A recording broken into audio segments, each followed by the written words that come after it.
Sekali. Dan sejak dari dulu sudah seperti itu. Bahkan waktu dia jadi anggota DPR Jawa Barat, terobosannya sudah begitu. Dia Kang Deddy dengerin nih, saya tantang Kang Deddy Mulyadi gubernur terpilih. Jangan sangar di daerah lain. Ternyata jadi gubernur lebih sibuk dibanding jadi menteri. Saya jadi menteri 2 periode, nggak sesibuk ini. Sebenarnya nggak sibuk, mah pura-pura sibuk aja.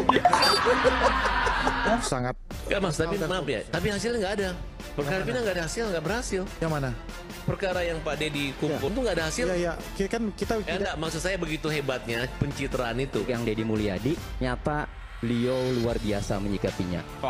Soal dikritik, dia berprinsip bahwa sahabat yang baik adalah sahabat yang mengingatkan. Jadi bayar lagi. Orang yang udah 6 tahun, 5 tahun, 3 tahun malas bayar. Dia bayar hutangnya kagak, pajak nggak diperpanjang-panjang. Nah ini kan real nih, nyata nih. Purwakarta kenaikannya, tahu nggak Kang Eman? 65%.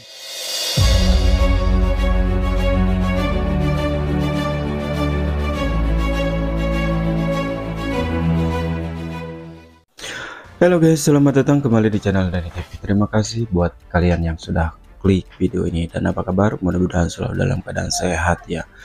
Memang harapan masyarakat Jabar itu terhadap gubernur sangat tinggi ya. Sampai mereka tidak tahu harus meminta tolong sama siapa lagi. Setelah kemarin ada beberapa berita yang lagi viral ya, ormas tentang KDM untuk diskusi secara bareng. Kini ada ojol yang menantang KDM dan katanya jangan sangar di daerah lain, kalau berani turun langsung ke Cirebon. Ya seperti apa videonya, kita langsung cek videonya. Oke guys, kita ke video pertama ya. Kang Deddy Mulyadi di mata mantan Kapolda Jawa Barat ya, Pak Susnando Aji. Oke, kita langsung play. Tadi Pak ADM. ya, ini pencitraan nggak sih Pak? Saya salah seorang pengagum beliau ya. Saat saya jadi Kapolda dan beliau jadi bupati di Purwakarta. Purwakarta ya. Terobosannya banyak sekali. Dan sejak dari dulu sudah seperti itu. Bahkan waktu dia jadi anggota DPR Jawa Barat, terobosannya sudah begitu. Dia berani keluar duit untuk rakyat, berani menolong rakyat kecil, berani membela rakyat-rakyat yang tidak mendapatkan keadilan. Dan masyarakat-masyarakat yang terpinggirkan. Dan sudah dari dulu bukan pencitraan, memang itulah wataknya, asli gitu. Dan saya bangga dan senang gitu ya, bahwa figur ini menjadi panutan beberapa kepala daerah lain, baik gubernur maupun bupati. Ada yang meniru langkah-langkah beliau, dan itu bagus sekali. Tapi mungkin banyak juga yang tidak setuju gitu. Karena apa? Karena ladang cari duit tertutup gitu kan. Tapi beliau juga ya, tidak pikirkan itu gitu. Yang dia pikirkan rakyat.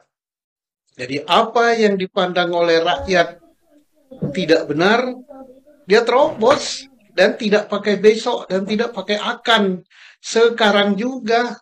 Dan tidak pakai prosedur cari alat berat, cari kepala dinas ini, prosedurnya ini langsung datangkan alat berat, 1 tidak cukup, 1, 2, 3, 4 saya yang bayar. Jambatan pun yang konstruksinya nggak bagus, robohkan. Hari ini juga bangun. Nah, pemimpin seperti inilah yang diidolakan rakyat. betul. Kenapa potongan 20% itu mesti dikritisi dan mesti dirubah? Karena potongan 20% ini cukup berat. Di perjanjian kementerian itu hanya 20%. Tetapi kenyataan di lapangan itu bisa melebihi 20%, 30 sampai 40, bahkan bisa jadi 50%. Dan tanpa kita disadari, pemerintah itu harus melek sekarang. Kang Deddy ini harapan kami adalah gubernur terpilih ini, Kang Deddy Mulyadi. Semoga bisa menjadi bapak kami semua ojol di Jawa Barat. Bisa memperjuangkan kami. Kang Deddy dengerin nih, saya tantang Kang Deddy Mulyadi gubernur terpilih. Jangan sangar di daerah lain. Coba yang dekat dulu, Cirebon. Datang ke Cirebon, Kang Deddy Mulyadi gubernur Jawa Barat. Kami tunggu hasil produk Kang Deddy, yaitu Perda yang mensejahterakan ojol. Gimana kesan-kesannya? Ternyata jadi gubernur lebih sibuk dibanding jadi menteri. Saya jadi menteri 2 periode, nggak sesibuk ini. Sebenarnya nggak sibuk. Itu mah pura-pura sibuk aja. So, saya nanya, pejabat sibuk apanya? Apa kayak gitu? Karena kan seluruh pekerjaannya sudah dikerjakan oleh pegawainya. Oh iya. Sudah ada pegawai. Misalnya kepala PU, emang dia bikin jalan? Yang bikin jalan mah pemborong. Iya. Yang bikin jalan juga bukan pemborong, kuli. Tibang bentih curug balas nunjuk, capetan balas miwarang, itu pegawai pejabat. Ada. Saat ini Pak Dedi naik, Pak Ridwan turun. Enggak juga gitu. Enggak juga? Enggak. Di mana teorinya? Ya karena saya sampai ke Pak Bupati, sampaikan ke Pak Dedi. Pak Ridwan adalah juga tokoh Jawa Barat. Ya. Kita saat ini, beliau juga punya kepentingan ini menyangkut Jawa Barat. Namanya manusia itu ada salah, ada hilapnya. Tuhan saya maha pengampun gitu. Kan pemilu masih tahun 2029, sekarang sudah ada hal-hal yang membandingkan gitu. Nah jadi mungkin ketika Pak Ridwan Kamil dalam keadaan terpuruk, ya bukan hanya Parat Abbas yang Pak Dedi juga bisa menunjukkan bahwa orang Jawa Barat tuh nggak kayak begini gitu.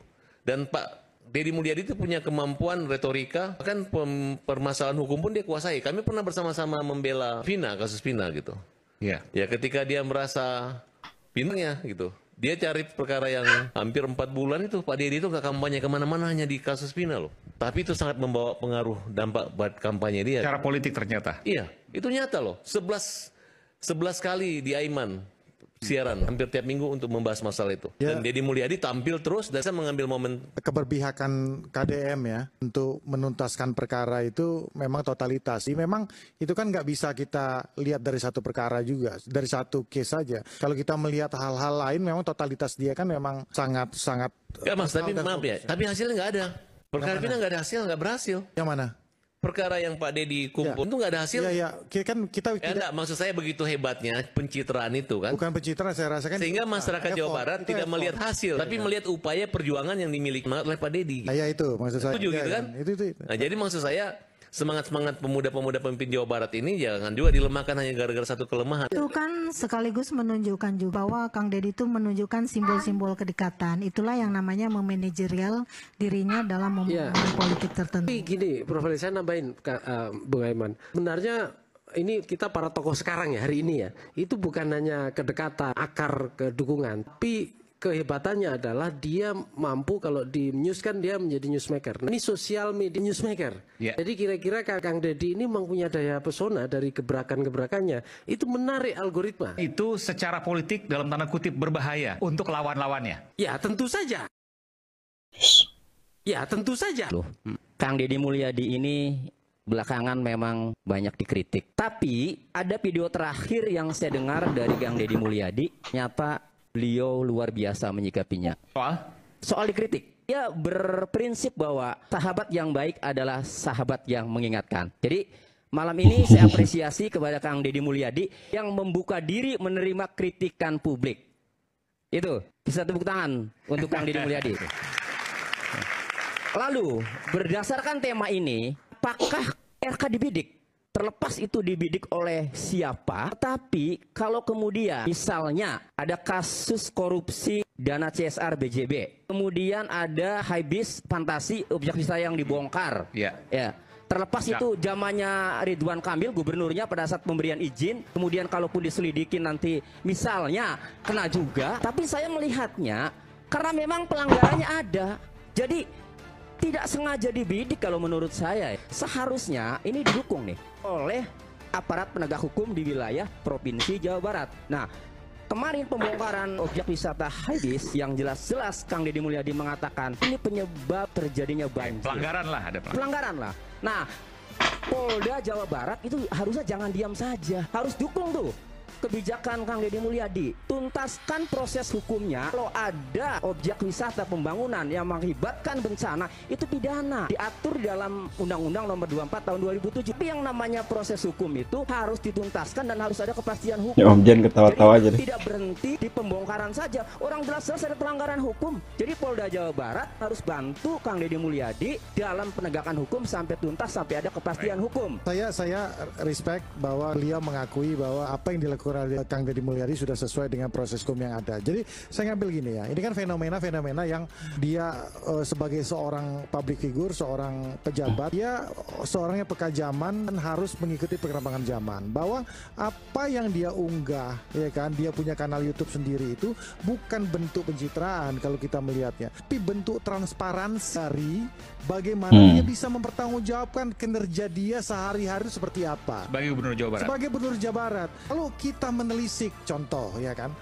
Kemarin Kang Tony kan menyatakan bahwa ada nggak kalau dasar hukumnya Kang Deddy lakukan hal tersebut. Ada nggak sebelumnya sudah ada peringatan sebelumnya. Itu ternyata Kang Deddy Mulyadi sudah melakukan itu di YouTube-nya, sudah mempersiapkan bahwa tiap hal yang dia lakukan itu proses akuntabilitasnya sudah dilakukan. Jadi akuntabilitas itu kan hanya saat ini ya, untuk pejabat-pejabat yang lain termasuk Om Zen juga, akuntabilitas itu tidak hanya di atas kertas, tapi bisa direct langsung pada masyarakat. Itu yang mencerdaskan. Dan itu dilakukan Deddy Mulyadi. Itu yang dilakukan Deddy Mulyadi. Ya, kejutan gitu loh, mengejutkan. Jadi sesuatu yang mulai dari yang sederhana. Jadi kalau dia keluarin kebijakan, kita loading dulu, terkejut dulu. Setelah terkejut baru ya. Kan mulai dari persoalan kebersihan, persoalan konsen terhadap kebijakan-kebijakan pada lingkungannya. Kan loading dulu semua orang. Tapi kemudian iya. Benar ya gitu, iya. Belakangan. Jadi belakangnya begitu. Jadi ketika dia ngomong bahwa jangan buang sampah sembarangan loh, karena ini nanti akan terjadi pemborosan. Ini maksudnya fenomena ke Deddy Mulyadi. Iya. Awalnya kaget. Kayak sekarang misalnya soal nggak boleh ngambil sumbangan dari jalan termasuk untuk masjid, itu di Purwakarta ditentang nggak? Enggak. Karena apa? Awalnya memang kaget. Oh, nggak ditentang itu? Iya, tapi ujungnya kan maksud dari Pak Deddy Mulyadi bagus ini, gitu ya? Ya jangan minta-minta di jalan.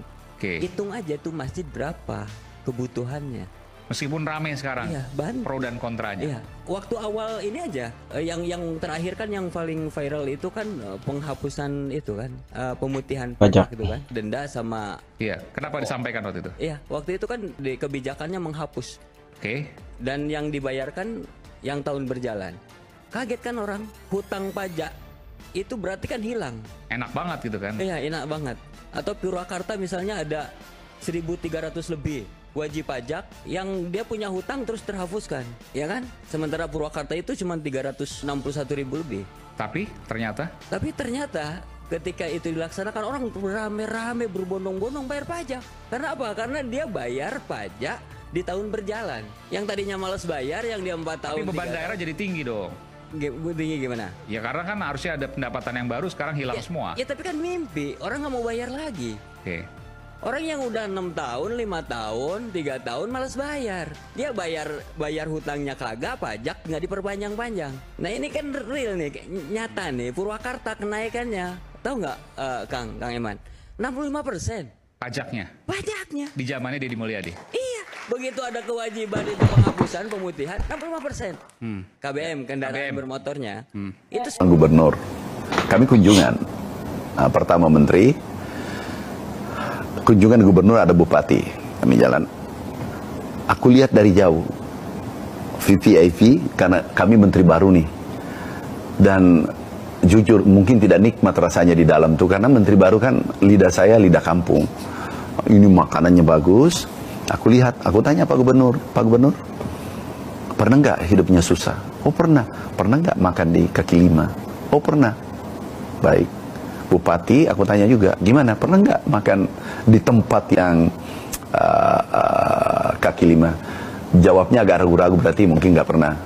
Pak Gubernur, kita coba ya, makanan 30 tahun yang lalu, 20 tahun yang lalu. Oh ya boleh. Tapi beliau nggak bayangkan, ini tempatnya sopir-sopir, ajudan dan seterusnya. Nah ini tukar nasib. Saya bilang, sopir, ajudan masuk VVIP semua. Gubernur, Bupati, Kepala Dinas, Dirjen di sini. Tapi jangan ada yang masuk di dalam. Baru kita lihat dari jauh. Dinikmati betul itu makanan. Karena kita kan sudah biasa. Itu kecil, tapi bagaimana membahagiakan orang. Jadi pesan moralnya apa ini? Pesan moralnya bahwa kita ini semua sama. Yang kedua adalah, kalau persoalan makanan, jangan membedakan status sosial. Kita ini sama, dimanapun. Jangan dibedakan. Siapa sih kita ini? Iya.